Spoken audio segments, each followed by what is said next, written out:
आंदोलनाच्या नंतर जी काही दाखले देण्याची प्रक्रिया सुरू होती ती सुरू आहे, परंतु त्याच्यामध्ये जर काही शंका निर्माण झाली असेल तर त्या समितीवर मी देखील आहे आणि समितीचे अध्यक्ष विखे पाटील साहेब आहेत.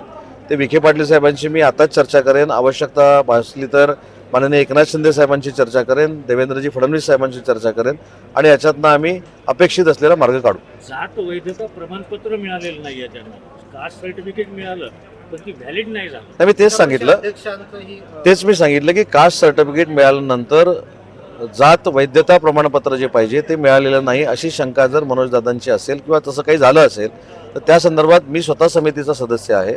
मी विखे पाटील साहेबांची चर्चा करेन, वेळ पडली तर उपमुख्यमंत्री एकनाथ शिंदे साहेबांची चर्चा करेन, देवेंद्रजी फडणवीस साहेबांची मुख्यमंत्री म्हणून चर्चा करेन, परंतु याच्यातनं योग्य तो मार्ग काढू. सर, वैधता टिकली नाही याचाच अर्थ जी प्रमाणपत्र देण्यात आली ती काही गडबडीत देण्यात आली, नियमानुसार देण्यात नाही आली असा त्याचा अर्थ होतो. नाही, म्हणून मी सांगितलं की त्याच्यामध्ये मी स्वतः सदस्य आहे, आम्ही त्याच्यावर जरा चर्चा करतो, त्याच्यावर अभ्यास करतो, ते तसं का झालंय, झालं असेल तर ते का झालंय हे थेट आता त्याच्यावर उत्तर देणं हे अपेक्षित नाही, कारण त्याच्यातनं काही फार संवेदनशील तो विषय आहे, त्याच्यावर मी काहीतरी माहिती नसताना बोलणं हे देखील योग्य नाही.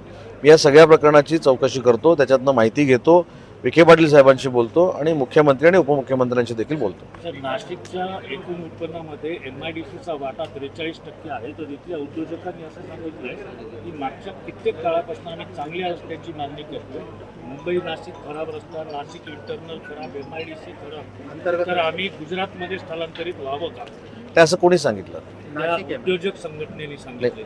नाशिकमध्ये अनेक उद्योजक संघटना आहेत, मोठमोठ्या उद्योजक संघटना आहेत. नाशिक मुंबई रस्ता हा MIDCशी माझा संबंधित येत नाही, पण नाशिकच्या उद्योजकांना जे जे आवश्यक इन्फ्रास्ट्रक्चर पाहिजे होतं ते प्रामाणिकपणानं देण्याचा माझ्यासारख्या कार्यकर्त्यांनी प्रयत्न केलेला आहे. अनेक ॲक्विएशनचे प्रोजेक्ट त्या ठिकाणी सुरू आहेत. महिंद्रासारखी मोठी कंपनी त्या ठिकाणी आणण्याचा आम्ही प्रयत्न करतोय, परंतु एखाद्या असोसिएशनचा जर गैरसमज झाला असेल तर मी नक्की बोलून किंवा मी तिथे जाऊन त्यांचा तो दूर करेन. रस्त्याची समस्येसाठी ते निघून जातो. मी तेच सांगितलं ना, MIDCतले रस्ते आणि सार्वजनिक बांधकाम विभागाचे रस्ते हे दोन भाग आहेत. मुंबई टू नाशिक हा रस्ता हा माझ्या विभागाकडे येत नाही, MIDCच्या अंतर्गत रस्ते हे माझ्या विभागाकडे येतात. महाराष्ट्रामध्ये 289 MIDC आहेत, कुठेतरी पाठीपुढे होत असतं, एकदमच सगळीकडे इन्फ्रास्ट्रक्चर चकाचक होईल असं होत नाही. पूर्वी डांबरीकरण करण्याची पद्धत होती, म्हणजे परत परत टेंडर निघाली पाहिजेत म्हणून ती आम्ही खोडून काढली.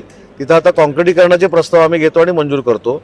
त्याच्यामुळं अजून नाशिकच्या MIDCमध्ये जर काही निधीची आवश्यकता लागणार असेल तर मी ताबडतोब ती मंजूर करेन.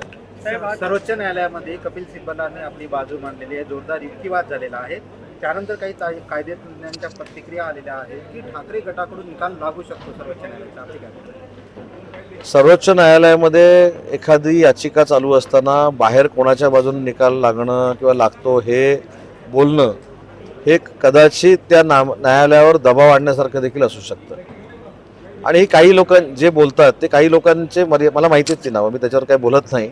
ते वारंवार आमच्या बाजूनं निकाल लागणार नाही, आमच्या बाजूने निकाल लागणार नाही हे सांगणारे तज्ज्ञ यांची यादीच माझ्याकडे आहे.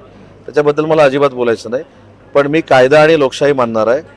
सर्वोच्च न्यायालयामध्ये शिवसेनेच्या वतीनं एकनाथ शिंदे साहेबांच्या वतीनं जे जे काही आर्ग्युमेंट करायचं आहे किंवा युक्तिवाद करायचे ते आमचे वकील चांगल्या पद्धतीनं करतील, कपिल सिब्बलांपेक्षा चांगल्या पद्धतीनं करतील आणि आम्हाला पूर्ण विश्वास आहे की आम्हाला योग्य तो न्याय मिळेल. परंतु काही जण तुमच्या बाजूने बोलतात की तुमच्याकडून निकाल लागेल, मग तो न्यायालयावरती दबाव नाही. मी काय म्हटलं, निकाल मी बोललो का? मी या राज्याचा उद्योगमंत्री आहे, मी सांगितलं की योग्य तो न्याय मिळेल. कुणी काय बोलावं मी काय, कारण त्याच्यातले काही जे आहेत 3-4 लोक हे तुम्हाला पण माहिती आहे, मला पण माहिती आहे. त्याच्यामुळे मला काही पुण्याचे आहेत, काही मुंबईचे आहेत. नाही, मित्र आहेतच ना, मी नाही कुठं म्हटलं, मी मैत्री नाकारतच नाही, पण त्यांचा राजकीय विचार कदाचित वेगळा असेल आणि माझा राजकीय विचार वेगळा आहे. परंतु ते माझी मैत्री मी कधीच कोणाबद्दलची नाकारली नाही, परंतु आमचे विचार वेगवेगळे असल्यामुळं ते त्यांच्या पद्धतीने विचार मांडतात, मी माझ्या पद्धतीने विचार मांडतो. आपण भाषणात म्हणाला होता ते वाक्याचा खुलासा पत्रकार परिषदेत करतो, नेमका कोणाला टोमणार? मी 2 मिनिटात सगळेच खुलासे करतो. आज नांदेडमध्ये अजून जे आपल्याला अपेक्षित असलेले मी जे निर्णय घेतले ते मुद्दा मी आपल्याला सांगतो. नांदेडमधल्या उद्योजकांची एक मागणी होती की अग्निशमन शुल्क जे वाढलेलं आहे ते पूर्ववत करावं, ते आम्ही पूर्ववत केलेलं आहे. नांदेड जिल्ह्यामध्ये ग्रामपंचायतीकडनं आणि MIDCकडनं डबल टॅक्स घेतला जात होता, तो आता एकच टॅक्स घेतला जाईल. मराठी भाषेची बैठक जी घेतली त्याच्यामधनं एक अतिशय महत्त्वाचा निर्णय मराठी भाषेसाठी आम्ही नांदेडमध्ये घेतोय, तो म्हणजे हिंदू हृदय सम्राट बाळासाहेब ठाकरे नांदेड जिल्हा विकास केंद्र, मराठी भाषा विकास केंद्र हे काढण्याचा आम्ही निर्णय घेतला आहे. आणि मराठी भाषेचा स्वतंत्र विभाग हा जिल्हाधिकारी कार्यालयामध्ये आम्ही सुरू करतोय. आम्ही त्याला स्वतंत्र अधिकाऱ्यांची यंत्रणा देतोय. त्याचं कुठचंही बर्डन हे जिल्हाधिकारी कार्यालयावर नसणार आहे. जिल्हाधिकाऱ्यांना या कामातनं थोडं रिलीफ मिळावं म्हणून आम्ही हा महाराष्ट्राच्या प्रत्येक जिल्ह्यामध्ये निर्णय घेतला आहे. आमचे आता 36 मराठी भाषा अधिकारी एक प्रत्येक जिल्ह्यामध्ये पुढच्या महिन्यापासून असतील आणि त्यांचं कार्यालय जिल्हाधिकारी कार्यालयात असेल. नांदेडकरांसाठी जिव्हाळ्याचा विषय आहे, हेली प्लांटचं स्टेटस काय? नाही, मी सांगितलं ना, हेली सकाळी पण सांगितलं. नाही, ते होऊन गेली बातमी. जिव्हाळ्याचे प्रश्न म्हणताय ना? नाही, जिव्हाळ्याचे प्रश्न म्हणजे कसे आहेत की मी त्यावेळी पण सांगितलं होतं, ज्यावेळी आलो होतो त्यावेळी, की तो प्रकल्प तुमच्याकडनंच मला कळला होता, त्याचा मी अभ्यास केलेला नव्हता. तसं आज परत सांगतो की पुन्हा एकदा त्याचा मी अभ्यास करतो आणि मी पुन्हा इथे आल्यानंतर राज्यसभा खासदारांचं मीच त्यावेळी प्रश्न statement विचारला होतं होता की तुम्हाला. premature होतं का?